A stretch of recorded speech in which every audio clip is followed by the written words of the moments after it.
Bonjour, c'est Sandrine. Je suis très contente de vous retrouver comme tous les mardis. Donc, comme d'habitude, on ne perd pas nos bonnes habitudes. Je vous propose la vidéo de l'article de blog que j'ai publié jeudi. Alors, dans cet article, j'avais décidé de m'intéresser au DALF et plus précisément à la synthèse. J'ai donc intitulé cet article DALF et synthèse, pourquoi les plans pour, contre sont dangereux. Alors, si j'ai décidé de rédiger cet article, c'est parce que, en discutant avec mes étudiants, quand on évoque la préparation DALF, qu'il s'agisse donc du DALF C1 ou C2, invariablement, eh bien, revient la question de la méthodologie de la synthèse de documents. Et effectivement, beaucoup d'entre vous redoutent cette épreuve. C'est une épreuve qui vous stresse un petit peu, qui vous fait un peu peur, que vous appréhendez. Et pourtant, c'est une épreuve qui est absolument surmontable et faisable si l'on s'entraîne correctement et avec des bases méthodologiques correctes également. Donc, j'ai tenu à vous en parler aujourd'hui parce que cette image de difficulté qui est véhiculée, qui est renvoyée par cet exercice et l'appréhension, donc la peur que cela entraîne chez certains d'entre vous, ça peut vous conduire à vous raccrocher à un type de plan dont j'entends assez souvent parler et au sujet duquel je discute pas mal avec mes étudiants, parce que c'est un type de plan qui est, à mon avis, assez dangereux si, je dis bien si c'est le seul dont vous disposez. Si c'est le seul plan que vous avez, si c'est votre seul outil pour faire une synthèse, alors c'est dangereux. Donc je nuance. Attention, je ne dis pas que le plan pour, contre est mauvais, pas du tout, loin de là. C'est un plan qui peut être très utile. C'est un plan qui peut aller à merveille avec les documents qui vous sont donnés. Mais c'est une sorte de pari, parce que pour avoir ce plan, il faut que vous ayez des documents dans votre corpus qui ont effectivement un point de vue pour, un point de vue contre. Et il faut que, voilà, il y ait matière à monter une synthèse. Là où je dis que c'est dangereux, c'est que si vous avez uniquement ce type de plan pour faire une synthèse, si jamais, le jour de l'examen, vous tombez sur un corpus qui n'est pas un corpus en opposition, qui n'est pas un corpus pour, un corpus contre, alors là, vous allez avoir un petit problème.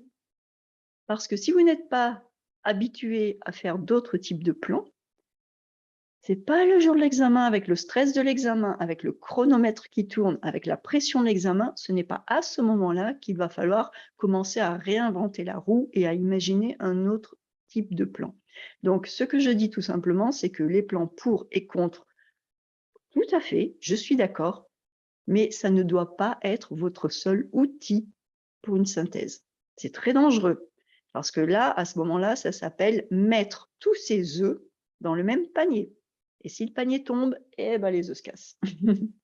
Donc, pourquoi les plans pour, contre sont dangereux en synthèse? Eh ben, c'est un peu ce que je viens de vous dire, mais c'est pas grave, je me répète. Pour la raison toute simple que ce genre de plan présuppose, et fonctionne uniquement dans ce cas, ça présuppose que les documents du corpus sont des documents qui fonctionnent, qui sont en opposition, ou dont certaines parties s'opposent. Au moins certaines parties, peut-être pas tous les documents, mais au moins certaines parties, mais il faut qu'il y ait de l'opposition. Or, eh ben oui, or, c'est loin, j'insiste, d'être toujours le cas. Et il est même assez fréquent d'avoir des corpus qui sont composés de documents qui, bien que prenant des angles de vue différents sur un même thème, ne sont pas pour autant en opposition. Et attention, ce n'est pas parce que nos documents ont un angle de vue qui est différent que ça s'oppose. Donc le plan pour-contre ne fonctionne pas toujours. Il peut s'agir, donc peut-être que vous allez me dire, mais alors. Donc, il peut s'agir, par exemple, de documents qui vont dans le même sens. Eh oui, on peut avoir des documents qui vont se compléter, des documents qui vont approfondir une thématique, des documents qui ont une vision globale relativement similaire et harmonieuse, mais qui ne s'intéressent pas aux mêmes exemples concrets, aux mêmes applications d'une thématique. C'est-à-dire qu'on peut avoir une thématique commune, une problématique commune, mais des sous-thématiques qui vont différer, qui vont être différentes. Et là, on n'est pas dans le pour, on n'est pas dans le contre. Hein, on est dans autre chose. Eh oui, donc il faut un autre plan, hein. Il peut également s'agir de documents qui vont être relativement complémentaires, hein. L'un peut être général et l'autre un peu plus pointu. Bah oui, mais là, on n'est pas non plus dans le pour et contre. Et oui, on est dans le général plus pointu. Donc, en bref, les documents d'un corpus peuvent former un tout de type corpus, mais sous une pluralité de formes et de contenus qui ne sont pas forcément bien adaptés à un plan basé sur une approche pour et contre de ces mêmes documents. Et si ce type de plan en opposition ou contradiction est bon à connaître, parce que comme je vous l'ai dit, oui, tout à fait, il arrive que des corpus présentent des documents nettement marqués en faveur ou contre une problématique. Ça existe. Mais il faut néanmoins vous entraîner à travailler d'autres types de plans. Des plans qui sont un petit peu plus difficiles à élaborer, je suis d'accord, parce que peut-être moins évidents à première vue. Mais au final, ça va vous donner des plans plus riches et plus fins. Donc, et encore, vous voyez, j'ai écrit un petit peu plus difficile à élaborer. Là, je me laisse entraîner par la peur de mes étudiants. Ils sont un petit peu plus difficiles à élaborer au départ, parce qu'ils vous demandent de changer votre regard sur votre corpus, de ne plus fouiller votre corpus en cherchant pour et contre. Eh ben, ils vous demandent de fouiller votre corpus en cherchant, en cherchant autre chose. Et vous n'avez pas forcément la réponse.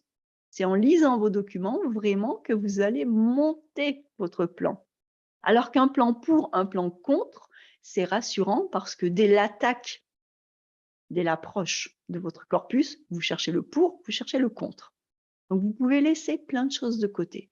Si vous êtes obligé d'approcher un corpus sans chercher le pour, sans chercher le contre, eh bien vous allez aborder votre corpus sans trop savoir ce que vous cherchez. Et là, il va falloir vous faire confiance. Il va falloir lire votre corpus, le lire correctement, c'est-à-dire le lire avec un crayon à la main ou un feutre pour pouvoir souligner, surligner, un crayon pour prendre des notes. Et il va falloir vous construire votre plan. C'est-à-dire que vous n'allez pas picorer dans votre corpus pour remplir un plan que vous avez déjà en tête, pour, contre. Vous allez aborder votre corpus avec un plan vierge, un plan qui est à construire. Et ça, ce n'est pas très rassurant. Je suis d'accord avec vous. Mais c'est bien plus puissant parce que là, vous allez aboutir à un plan qui correspond exactement à un plan de corpus. Alors maintenant, je tiens à préciser que au niveau des plans, parfois les étudiants cherchent un petit peu le plan qui est le sésame, le plan. Bon, alors rassurez-vous tout de suite, le plan n'existe pas. Il existe des plans. On est dans les sciences humaines, on est dans l'humain, on est dans le subjectif. Vous pouvez donner un même corpus à 10 personnes différentes, elles vous donneront des plans qui sont nuancés, qui ne sont pas exactement les mêmes. Le plan juste, 100% juste, comme si on était en mathématiques et que 1 plus 1 égale 2 et qu'on n'a pas le droit de dire que 1 plus 1 égale 3. Le plan 100% juste n'existe pas. Il existe uniquement des plans créés par des individus qui, en fonction de leur lecture du corpus, de leur compréhension, de leur subjectivité, de leur point de vue, de leur filtre, eh bien, ces individus, je vais y arriver, ces individus ont créé un plan, ont monté un plan. Mais si vous donnez le même corpus à des personnes différentes, eh bien, les plans seront sensiblement différents. Donc, là encore, n'ayez pas peur, ayez confiance. Si vous arrivez à lire vos textes, à les comprendre, à extraire un plan, bravo, c'est bien. Ne vous demandez pas si c'est le plan parfait.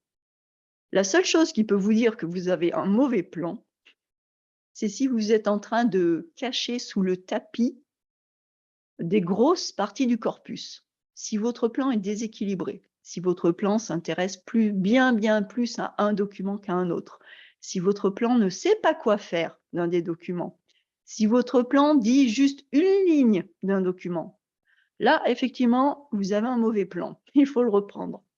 Mais si vous avez un plan qui est équilibré, qui vous permet de parler d'un peu tout le corpus, de tous les documents, alors vous avez le droit de construire votre plan d'une façon qui vous est personnelle et qui n'est pas forcément la façon dont le correcteur aurait fait son plan, mais tant que votre plan est justifié, se justifie, il est appuyé, il a des exemples, c'est-à-dire qu'il est étayé, appuyé avec des exemples, tant que vous puisez dans tous les documents et que c'est relativement équilibré, eh bien allez-y.